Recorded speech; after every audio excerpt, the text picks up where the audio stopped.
Inflation is hitting some of the highest levels that we've seen in over a decade, which really isn't that big of a surprise because everything is so expensive, but now investors are getting worried, so let's talk about what's going on. What's up everybody, I'm Jaspreet Singh from theminoritymindset.com, where money minds rethink rich. Everything is way more expensive today than it was 5 years ago or even just 1 year ago. If you go to fill up your gas, if you go to get groceries, if you try to go on a vacation, it's going to cost you way more today than it did a year ago. The Wall Street Journal actually did a very good write-up on this, and what they said is that the United States economy is seeing the highest surge in inflation in about 13 years because between May 2021 and May of 2020, we saw the price of things grow by 5% in just 1 year, and that's an average. Now, the inflation that we're seeing right now is first due to the fact that we had so much money printing happen in 2020 and 2021, and all this money printing diluted the value of our savings and our dollars, which made our dollars weaker, which means that you need more dollars in order to buy something today. In addition to that, we also have a really weird supply and demand shift because all of a sudden, now we're coming out of this pandemic and you have a massive demand for people wanting to go out and do things. People want to go on vacations. They want to buy things. They want to get new cars. And people have cash in their pockets to do that. So you have the sudden demand to buy things, and we don't have the same supply to create these things, and so you have way more demand, less supply, which is pushing things up, and you have a diluted dollar, which is also pushing the price of things up. And now that we're hitting the next phase of this pandemic, where all the government regulations are coming to an end, the free money is starting to come to an end, investors are starting to get worried. So let's talk about what's going on, but before we do that, I need you to do me a quick favor and smash that thumbs up button below. And if you haven't already, be sure to join our free brand new Discord server. We call it the Guac Talk server because, as we all know, extra guac is truly a symbol of wealth, and in this free community you can talk about all things minority mindset. You can talk about building wealth. You can talk about the stock market. You can talk about the real estate market. You can talk about how to manage your money better. This community is completely free, and you can chat with other minority mindset thinkers. So if you want to join our free Discord server, I got the link to how you can join in the description below. So where are we really seeing this inflation happen? Well, according to this Wall Street Journal article, consumers are really seeing this extra inflation, particularly on big ticket items such as vehicles, because the price of used cars and trucks have gone up by 7.3% from the previous month. Along with more expensive cars, we also have more expensive furniture, more expensive airline tickets, and more expensive clothes. So if you want to go out and buy pretty much anything, it's going to cost you a whole lot more now than it did just a few months ago. So this article says that there are mainly 4 reasons why we're seeing this massive inflation happen right now. The 4 reasons that they say that are leading to these higher prices of things are: 1, widespread vaccinations; 2, relaxed business restrictions; 3, trillions of dollars in federal pandemic relief programs; and 4, ample household savings. All 4 of these things came together to cause this inflation. So the author of this article says that these 4 things have come together which have caused this inflation to happen all at one time. So first, we have people getting vaccinated. Lots of people have been getting the vaccine, so they feel more comfortable going out, they feel more comfortable going to the mall, they feel more comfortable going to restaurants and movie theaters and spending money. So people have finally started to come out of their shells, go outside, and feel more comfortable to live life kind of normally again. Second, we have business restrictions laxing. So this also goes into government restrictions, where now you can have higher capacities in movie theaters and restaurants, and businesses will allow you to go inside without wearing a mask. So businesses are kind of opening up so you can start to go and do things again, right? You can go to carnivals, you can go to fairs. It almost feels like life is going back to normal. Third, we had a lot of money printing happen in 2020 and 2021. If you've been subscribed to our channel, we have been talking about this the entire pandemic, where some of the most expensive kind of money is free money, because the United States government does not have trillions of dollars just sitting in a vault somewhere. So when the United States government created these new stimulus programs, they had to borrow this money from the Federal Reserve Bank, meaning this money had to be printed out of thin air. The United States government went into deeper debt, and then they used this cash to help stimulate our economy by creating stimulus checks and bailouts and doing a whole bunch of other kind of programs to help keep our economy moving. Well, this was great for the time being because now all of a sudden businesses had free cash, people had free cash, but now we're seeing the cost of all that because all this money printing diluted the value of our dollars. You could think of it like supply and demand. When you have a whole bunch of dollars out there, the value of each dollar isn't as much. So our dollars started to get diluted, the value of our dollars dropped, which means that if you want to go out and buy something, you're going to need more dollars because the value of each individual dollar is less. So we saw all this money printing happen, and now we're starting to feel the effect of that because people are finally starting to go out and spend their money, and now they're realizing, whoa, my dollars are not as strong as they were just a year ago. On top of that, people have a lot more cash today than they did a year ago because in 2020 and the early part of 2021, people weren't going out. They weren't shopping, they weren't spending, they weren't eating at restaurants, they weren't going to the mall, and so people weren't spending money. And a lot of people continue to earn money. Some people continue to work through the pandemic, and other people continue to get money from the government through the unemployment program and stimulus checks. So people still had money coming into their bank accounts, but a lot of people were not spending money. On top of that,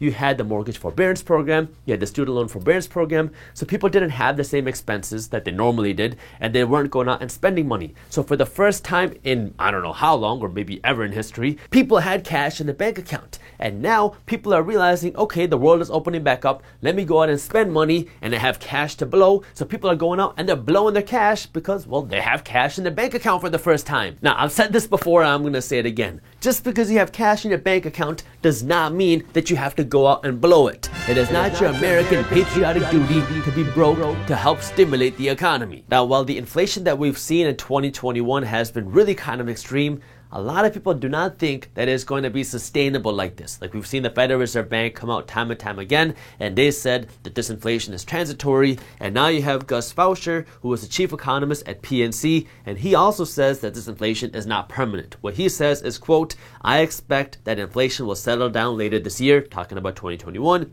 And he says that when you take a step back and look broadly at inflation throughout the economy, there are lots of areas where prices move very slowly, and it's going to take a lot to get a sustained acceleration beyond these temporary factors. So essentially what he's saying is, yes, we are seeing inflation happen because of all the money printing that we saw, but the inflation that we're seeing right now is higher than normal because of the supply and demand issues. So I'll give you an example of what I mean. What this article talks about is with cars. So the prices of new vehicles have skyrocketed because there's a chip shortage. So the unexpected thing that happened during the 2020 pandemic is when all the factories shut down, everybody assumed that people would stop buying cars, so companies stopped making these computer chips. Well, the thing that nobody predicted was that when everybody was sitting in their homes, everybody started buying video games, which also required these computer chips. So now all of a sudden there was a computer chip shortage because all these computer chips were going into computers and video games, and the car companies could not get a hold of these computer chips. So now all of a sudden car companies couldn't create cars, and to combat this lower supply of cars, car companies started raising the prices of cars. So now all of a sudden you have the price of new cars going up, which also bolstered the prices for used cars because when people couldn't afford a new car, they started turning to used cars. And this was also interesting because during the pandemic, you might remember that during the pandemic, people were not traveling, so rental car companies really started to hurt. Well, now rental car companies have been boosting their prices because they don't have that many cars either, because when the pandemic happened, nobody was traveling, nobody was going to these rental car companies, and they were bleeding cash, so rental car companies started selling off their inventory as a way to generate some cash.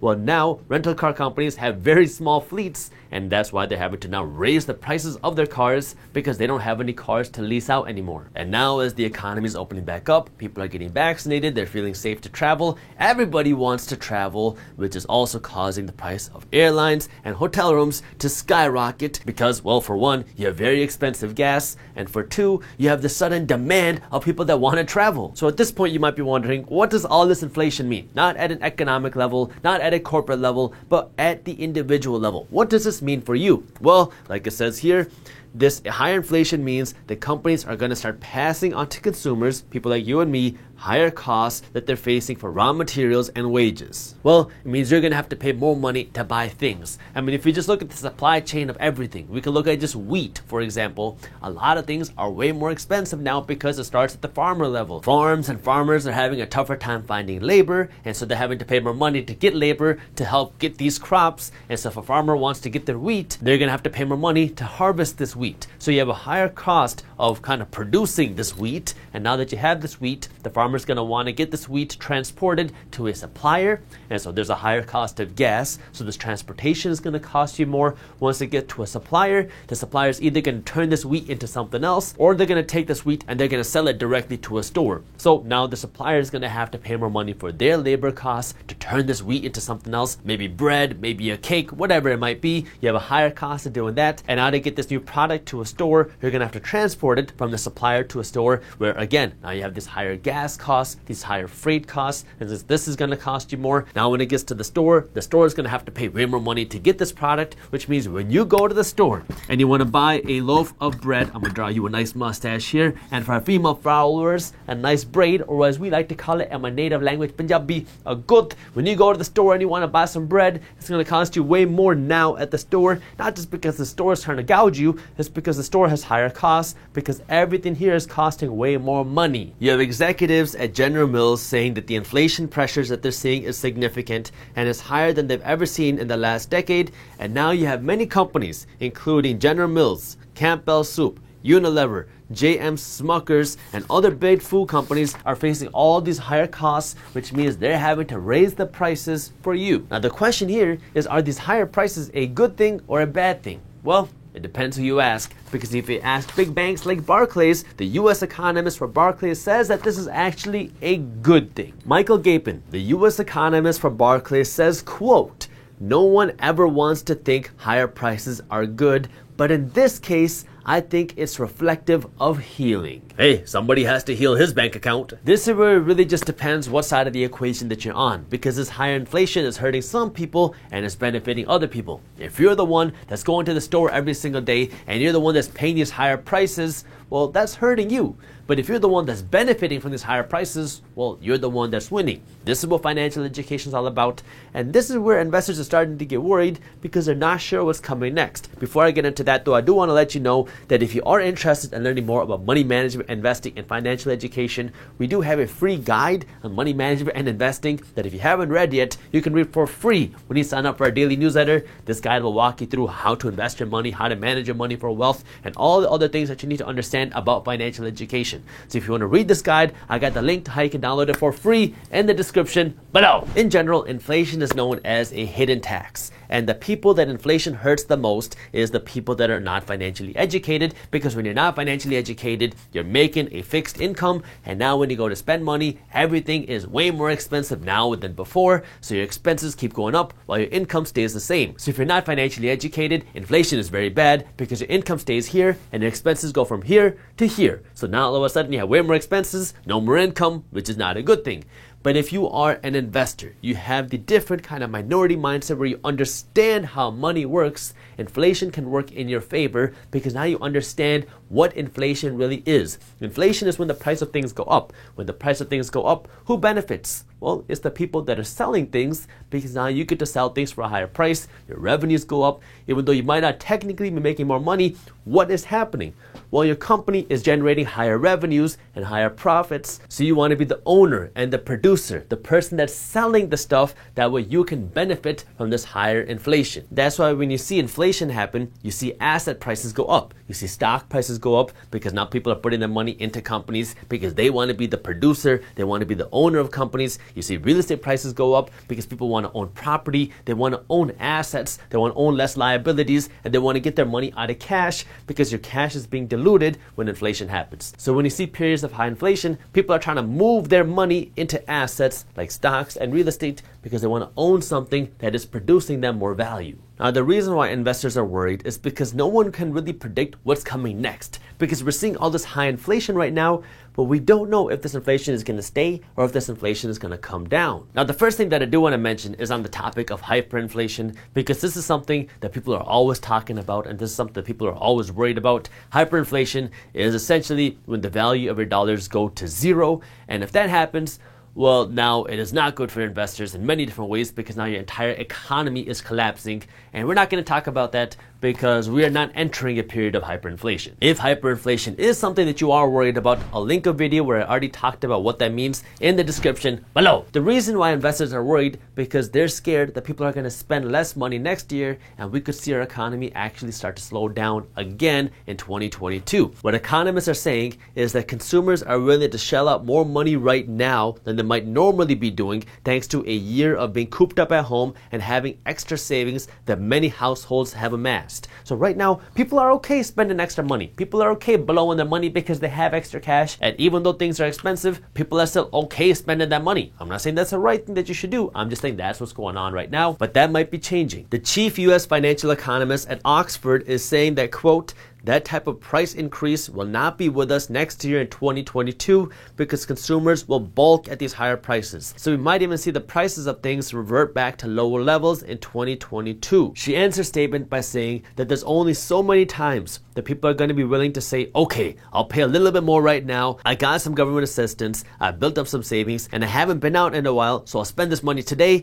But now she's saying that this is not going to be lasting forever, and next year people are not going to be spending their money the same way that they are this year. This is where a year from now we have a huge kind of question mark of how our economy is going to be, because if the prices of things are still up here and companies have not lowered their prices and people don't have these extra savings, they're not getting money from the government anymore, and now all of a sudden people cannot afford to spend money like this, well, people are going to be forced to stop spending money. And if people stop spending money, you're going to see the economy slow down. If the economy slows down, you're going to see the whole stock market kind of slow down. You're going to see the whole market slow down because people are not spending money. And that could push us into a potential second round of this recession, because now all of a sudden we saw this massive inflation which people cannot support through their own income. Now, for those of you money nerds out there, this is where things get even more interesting, because in 2022 we're going to see the midterm elections. We're going to see kind of the next kind of wave of the presidential election start.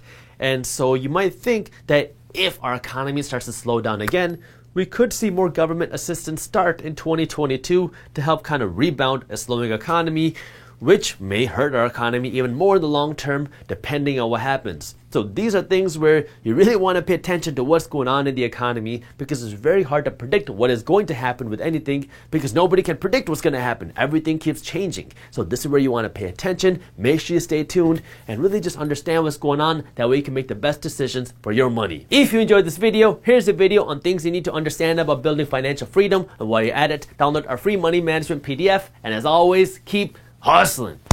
This would be a good opportunity for me to go out there and really just put out a video that will lay out the foundation of how to use your money from A to Z.